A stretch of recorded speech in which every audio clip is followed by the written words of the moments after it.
Ada seseorang yang bernama Thabit. Tidak ada orang yang, atau mungkin sedikit orang yang mengenal siapa itu Thabit. Kali ini Anda akan dengar di khutbah Jumat ini siapa orang ini. Thabit rahimahullah seorang yang sederhana di kota Kufa di Irak dan tidak terlalu dikenal pada saat itu. Tapi dia termasuk orang yang bertakwa kepada Allah Subhanahu wa taala, orangnya miskin. Dia jalan di salah satu jalan di Kufa, dia lewati satu kebun apel. Kemudian ada apel yang jatuh dari kebun itu karena matang, jatuh di depan dia.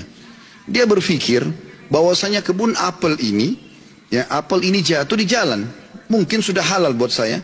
Dia ambil sama dia makan. Sementara dia mengunyah dan sudah habis setengah apel itu, tiba-tiba dia berpikir, halalkah untuk saya ini? Bagaimana bisa saya tiba-tiba mengambil yang walaupun jatuh di jalan tanpa izin pemiliknya? Maka dia berhenti makan, sisa mulutnya dibuang. Ada yang sudah tertelan, ada yang dibuang, ada yang masih tersisa setengah di tangannya. Lalu dia segera dengan ketakutan masuk ke dalam kebun tersebut mencari. Dia temukan ada sebuah rumah gubuk, lalu dia berkata, apakah Anda pemilik kebun ini? Dia mengatakan, bukan. Pemilik kebun ini jaraknya 1 hari dari sini. Kata orang penjaga kebunnya, kenapa? Dia bilang, saya tadi mendapatkan apel jatuh di sini, kemudian saya makan setengahnya. Saya pikir karena jatuh di jalan, mungkin halal buat saya. Tapi tiba-tiba saya ketakutan sekali. Takut Allah hisab dengan apel ini. Tolong Anda halalkan. Kata pemilik kebunnya, atau penjaga kebun pun, karena dia bertakwa sama Allah, dia nggak langsung main halalin. Dia mengatakan, sungguh tidak ada di tangan saya wenan itu. Pemilik kebun ada 1 hari dari sini. Kata Thabit rahimahullah, demi Allah saya akan datang ke sana. Jalan sehari semalam jalan kaki hanya untuk mencari kehalalan setengah apel yang sudah dia makan. Karena takutnya dihisab hari kiamat. Begitu dia datang ketemu sama pemilik kebun itu, kemudian pemilik kebun itu ditanya sama dia, Thabit bertanya, apakah Anda pemilik kebun yang ada di sini dan di situ? Dia mengatakan iya. Dia bilang, saya jauh-jauh datang sehari semalam perjalanan karena kemarin kejadiannya begini. Saya temukan ada apel jatuh satu dari pohon Anda di jalanan, lalu saya memakannya karena saya lapar.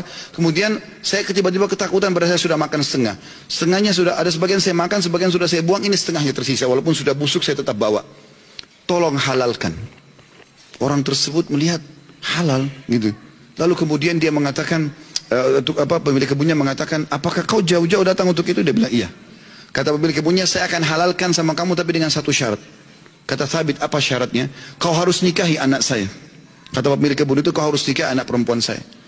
Tapi kau perlu tahu sebelum kau nikahi, anak saya itu tuli, nggak bisa mendengar, bisu nggak bisa ngomong, buta nggak bisa melihat, dan lumpuh nggak bisa bergerak.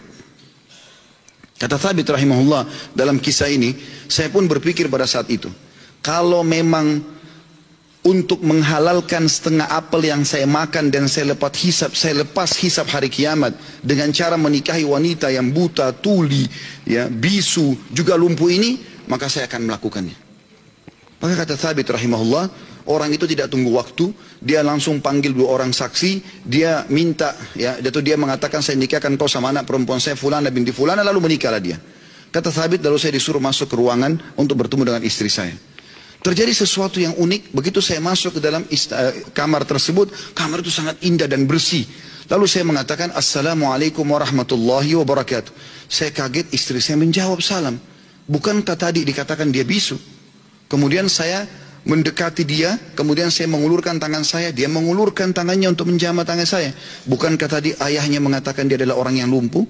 Kemudian pada saat saya salam, dia menjawab, berarti dia mendengarnya, berarti dia bukan tuli. Lalu saya mengatakan, tadi waktu saya ditawarkan nikah sama ayahmu, dikatakan kau itu buta, kau itu tuli, kau itu bisu, kau itu lumpuh. Tapi kau bisa jawab dan dengar salam saya, kau jamah tangan saya. Bagaimana penjelasannya? Kata perempuan tersebut, benar perkataan ayah saya.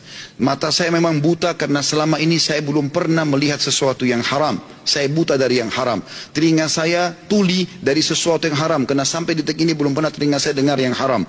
Lisan saya bisu dari sesuatu yang haram, karena tidak pernah saya ucapkan kecuali yang halal atau yang boleh saja. Dan tubuh saya tidak pernah tersentuh kecuali yang halal.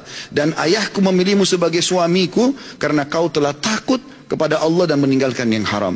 Apa yang terjadi teman-teman? Kata Thabit, saya pada saat membuka tirai penutup wajah perempuan terus saya temukan perempuan itu orang yang paling cantik, orang yang paling salihah, bahkan menghafal kitabullah. Dan subhanallah, dari keberkahan pernikahan yang meninggalkan yang haram itu lahir seorang ulama muslimin, Abu Hanifah rahimahullah, salah satu ulama dari 4 mazhab yang hampir seluruh Eropa, Turki, bahkan India dan Pakistan menggunakan mazhabnya.